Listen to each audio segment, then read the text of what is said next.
ಆರವೋ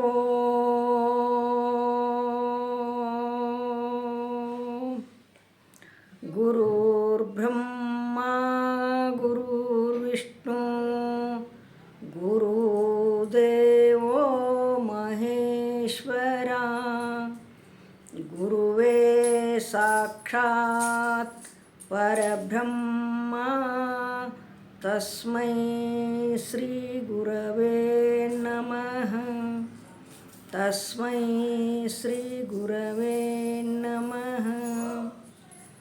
ಪ್ರಾತಸ್ಮರಣೀಯರಾಗಿರುವ ಎನ್ನ ಸದ್ಗುರುಗಳ ಚರಣವನ್ನು ಹೃತ್ಕಮಲದಲ್ಲಿ ಧ್ಯಾನಿಸಿಕೊಂಡು ಅದ್ವೈತ ಸಾರ್ವಭೌಮ ಚಕ್ರವರ್ತಿ ಸಿದ್ಧಾರೂಢಪ್ಪನವರಿಗೂ ಅವರ ಕರಕಮಲ ಸಂಜಾತರಾದ ಮೌನಯೋಗಿ ಗುರುನಾಥಾರೂಢರಿಗೂ ಅನಂತ ದೀರ್ಘದಂಡ ನಮಸ್ಕಾರಗಳನ್ನು ಸಲ್ಲಿಸಿ ಗ್ರಂಥಕರ್ತರಾದ ಪೀತಾಂಬಜಿಯವರಿಗೂ ಯಾವ ಜಗನ್ಮಾತೆ ಜಗಜ್ಜನನಿ ಆದಿಶಕ್ತಿ ಕಾಳಮ್ಮನ ಪಾದಕ್ಕೂ ದೀರ್ಘದಂಡ ನಮಸ್ಕಾರಗಳನ್ನು ಸಮರ್ಪಿಸುತ್ತಾ ಶಿವಸ್ವರೂಪಿಗಳಿಗೆ ಮಣ್ಣಿನ ದಿವಸದಲ್ಲಿ ವಿಚಾರದ ಬಗ್ಗೆ ವಿಚಾರ ಅಂದರೆ ಏನು, ವಿಚಾರ ಚಂದ್ರೋದಯದಲ್ಲಿ ವಿಚಾರ ಅಂದರೇನು ಅಂತ ಹೇಳ್ಕೊಂಡು ಬಂದಾರೆ. ಇವತ್ತಿನ ದಿವಸ ವಿಚಾರ ಮಾಡಾಕ ಅಧಿಕಾರಿ ಬೇಕಲ್ಲ, ವಿಚಾರ ಮಾಡಬೇಕಾಕತ್ತಿಲ್ಲ, ಅದಕ್ಕೆ ಅಧಿಕಾರಿ ಬೇಕಲ್ಲ. ಹೊಲಕ್ಕೆ ಒಬ್ಬ ಅಧಿಕಾರಿ ಆದ, ಮನೆಗೊಬ್ಬ ಅಧಿಕಾರಿ ಆದ. ಈ ಬ್ರಹ್ಮ ಜಿಜ್ಞಾಸುಗ ಶಿಷ್ಯ ಅಧಿಕಾರಿ ಆಗಬೇಕಾಗಿತ್ತಂದ್ರೆ ಅವನಲ್ಲಿ ಯಾವ ಲಕ್ಷಣಗಳ ಬೇಕು,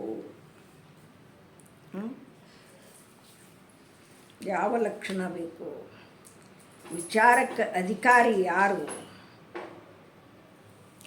ಈಗ ಲಗ್ನ ಮಾಡಕ್ಕೆ ತಯಾರಾಗ್ಯಾರ, 10 ವರ್ಷದ ಮಗುವಿಗೂ ಮಾಡಕ್ಕೆ ಬರೋಂಗಿಲ್ಲ. ಯಾಕೆ? ಪ್ರಾಯಕ್ಕೆ ಬಂದಿಲ್ಲ, ಅಧಿಕಾರಕ್ಕೆ ಬಂದಿಲ್ಲ ಅವನು. ಮತ್ತು ವಾಷಿಂಗ ತೊಟ್ಟಿಲ್ ಕೂಸಿಗೂ ಮಾಡಕ್ಕೆ ಬರೋಂಗಿಲ್ಲ, ಅಧಿಕಾರಕ್ಕೆ ಬರಬೇಕು ಅವರು. 18 ವರ್ಷ ಆದಗಳೇ ಅವರ ಲಗ್ನ ಮಾಡಬೇಕಾಗತ್ತೆ. ಅವರು ಅಧಿಕಾರಕ್ಕೆ ಬರಬೇಕು. ಹಂಗೆ ಇಲ್ಲಿ ಜಿಜ್ಞಾಸುವನತಕ್ಕಂಥವನು ಅಧಿಕಾರಿ ಬೇಕು, ಉತ್ತಮ ಅಧಿಕಾರಿ. ಇದಕ್ಕೆ ಬ್ರಹ್ಮ ವಿದ್ಯಾಕ ಗುರುವಿನಂತಲೇ ಹೋಗಿ ತಿಳ್ಕೊಳಕ ಉತ್ತಮಾಧಿಕಾರಿ ಬೇಕವ. ಉತ್ತಮಾಧಿಕಾರಿ ಇದ್ರನ ಇಲ್ಲಿ ಮೆಟ್ಲ ಹತ್ತುದದನ್ನು. ಹೆಂಗೆ ಬಂಗಾರಿಗೆ ₹1,00,000 ಮ್ಯಾಲಾಗೈತೆ. ಆ ಬಂಗಾರ ತೊಗೊಳಕ್ಕೆ ಹೋಗ್ಬೇಕಾಗಿತ್ತಂದ್ರೆ ಅಲ್ಲಿ ಶ್ರೀಮಂತ ಇದ್ದವ, ಕಿಶ್ಯಾಗ ರೊಕ್ಕ ಇದ್ದವ್ರನ್ನ ಮೆಟ್ಲ ಏರ್ಬೇಕಾಕತಿ. ಬಡವ್ರದು ಮೆಟ್ಲ ಏರಂಗಿಲ್ಲ. ಯಾಕೆ? ದುಡ್ಡಿಲ್ಲ, ಕೊಂಡು ತಗೊಳ್ಳೋಷ್ಟು ಸಾಮರ್ಥ್ಯ ಇಲ್ಲ. ಅದರಂತೆ ಪುಣ್ಯಾತ್ಮರೇ ಇಲ್ಲಿ ಬ್ರಹ್ಮ ವಿದ್ಯಾಕ ಅಧಿಕಾರಿ ಬೇಕಕ್ಕನ. ಅಧಿಕಾರಿ ಅಂದರೆ ಯಾರು? ಅದಕ್ಕೆ ವಿಚಾರ ಮಾಡಬೇಕಾಗೈತಿ. ಇಲ್ಲಿ ವಿಚಾರ ಮಾಡಿ ಅಧಿಕಾರ ಆಗಬೇಕಾಗೈತಿ, ಅಧಿಕಾರಿನ ಮಾಡ್ಕೋಬೇಕಾಗೈತಿ, ಅವ ಅಧಿಕಾರಿ ಆಗಬೇಕಾಗೈತಿ. ಅವ ವಿಚಾರಕ್ಕೆ ಅಧಿಕಾರಿ ಯಾರು, ಅವನು ಏನನ್ನು ಮಾಡ್ತಕ್ಕದ್ದು. ಅಧಿಕಾರಿ ಆದಂಥ ಮನುಷ್ಯ ವಿಚಾರಕ್ಕೆ ಉತ್ತಮ ಜಿಜ್ಞಾಸು ಅಧಿಕಾರಿ. ಜಿಜ್ಞಾಸು ಬೇಕತ್ತಾರೆ ಇಲ್ಲಿ. ಅಧಿಕಾರಿ ಜಿಜ್ಞಾಸು ಉತ್ತಮ, ಅದು ಹಂಗ ಅಧಿಕಾರಿ ಅಲ್ಲ, ಉತ್ತಮ ಅಧಿಕಾರಿ ಬೇಕು. ಉತ್ತಮ ಅಧಿಕಾರಿ ವಿವೇಕ ವೈರಾಗ್ಯ ಶಮಾಧಿ ಷಡ್ ಸಂಪತ್ತಿ ಮುಮುಕ್ಷತ್ವಾದಿ ಕುತರ್ಕರಹಿತನಾಗಿ ಸ್ವರೂಪವನ್ನು ತಿಳಿಯುವ ತೀವ್ರ ವಿವೇಕ ವೈರಾಗ್ಯ ಸಮಾಧಿ ಷಡ್ ಸಂಪತ್ತಿ ಮುಮುಕ್ಷತ್ವ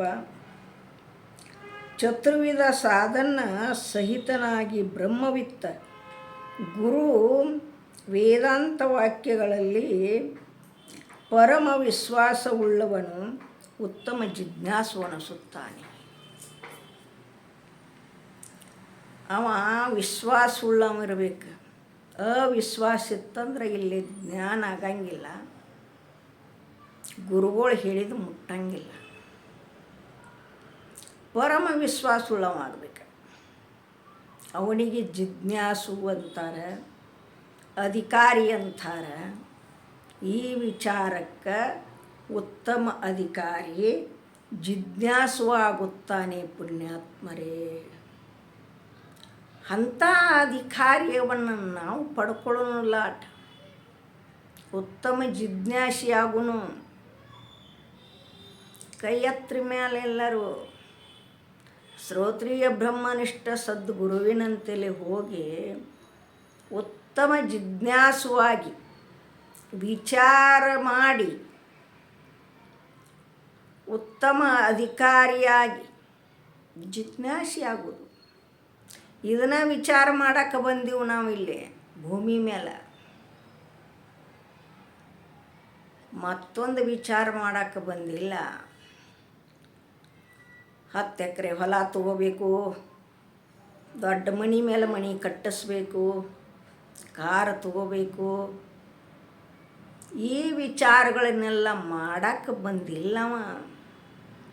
ಇಲ್ಲೇ ಬ್ರಹ್ಮವಿದ್ಯಾದ ವಿಚಾರವನ್ನು ಮಾಡೋಕ್ಕೆ ಈ ಭೂಮಿಗೆ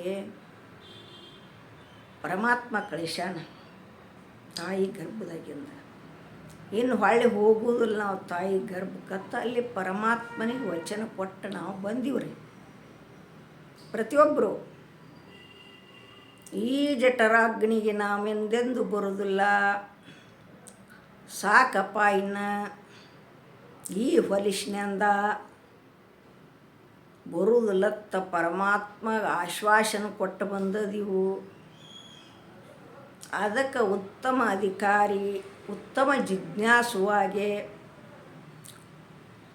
ಬ್ರಹ್ಮವಿದ್ಯೆಯನ್ನು ಪಡೆದು ಮುಕ್ತರಾಗಬೇಕಾಗೈತೆ ಪುಣ್ಯಾತ್ಮರೇ. ಇಲ್ಲಿಗೆ 1ನೇ ಕಲಾ ಸಮಾಪ್ತಿ ಆಯ್ತೇನು. ಉತ್ತಮ ಅಧಿಕಾರಿ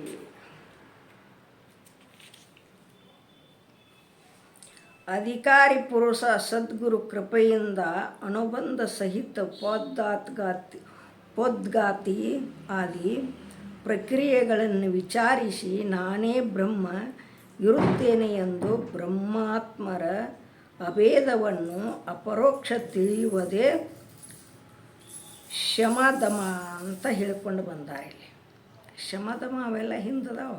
ಅವನ ಹೇಳಿಲ್ಲ, ಮೊದಲು ಹೇಳೀನಿ, ಈಗ ಹೇಳಿಲ್ಲ. ಅವನು ಹೇಳಿಕೊಂಡು ಬಂದಾರ ಪುಣ್ಯಾತ್ಮರೇ.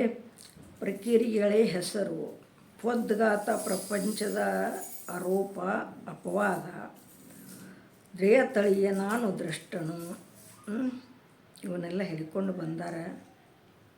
ಆದ ಕಾರಣಕ್ಕಾಗಿ ನಾನು ಪಂಚಕೋಶಾತೀತನು, ಅವಸ್ಥಾತ್ರಯಗಳಿಗೆ ಸಾಕ್ಷಿಯದನು, ಪ್ರಪಂಚ ಮಿಥ್ಯತ್ವ, ಆತ್ಮನ ವಿಶೇಷಣ, ಚಿದಾನಂದ ವಿಶೇಷ ವರ್ಣನ, ಅವಾಚ್ಯ ಸಿದ್ಧಾಂತ ವರ್ಣ, ಸಾಮಾನ್ಯ ಚೈತನ್ಯ, ವಿಶೇಷ ಚೈತನ್ಯ, ತ್ವಂಪದ ತತ್ಪದಗಳ ವಾಚಾರ್ಥ, ಲಕ್ಷಾರ್ಥ, ಉಭಯ ಲಕ್ಷಾರ್ಥಗಳ ಏಕತ್ವ, ಜ್ಞಾನಿ, ಕರ್ಮ ನಿವೃತ್ತಿ, ಸಪ್ತಜ್ಞಾನ ಭೂಮಿಕಾ, ಜೀವನ್ಮುಕ್ತಿ, ವಿಧೇಯ ಮುಕ್ತಿ, ದೇಹಾಂತ, ಪ್ರಮೇಯ, ವೇದಾಂತ, ಪದಾರ್ಥ ಸಂಜ್ಞಾ ಅಥವಾ ಲಘು ವೇದಾಂತ, ಶೋಕ, ಕೋಶ, ಈ ರೀತಿ ಪ್ರಕ್ರಿಯೆ ಗ್ರಂಥಗಳ ಹೆಸರಿವೆಲ್ಲ ಪುಣ್ಯಾತ್ಮರೇ.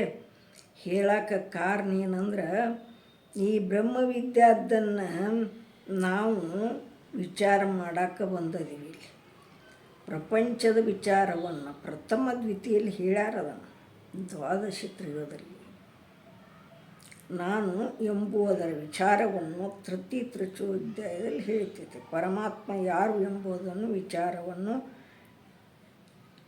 ದಶಮ ಕ್ರಿಯೆಯಲ್ಲಿ ಹೇಳಿದ್ದೀವಿ. ಬ್ರಹ್ಮಾತ್ಮರ ಸ್ವರೂಪ ವಿಚಾರವನ್ನು ಸಪ್ತಮ, ಅಷ್ಟಮ, ನವಮ, ಏಕಾದಶಿ ತ್ರಿವಿಧ ಪ್ರಕ್ರಿಯೆಗಳಲ್ಲಿ ಹೇಳುತ್ತಾರೆ. ಆಯ್ತಾನ. ಪ್ರಪಂಚ ಮತ್ತು ಬ್ರಹ್ಮಾತ್ಮರ ಸ್ವರೂಪ ವಿಚಾರವನ್ನು ಪಂಚದಶ ಪ್ರಕ್ರಿಯೆಯಲ್ಲಿ ಇರ್ತದೆ.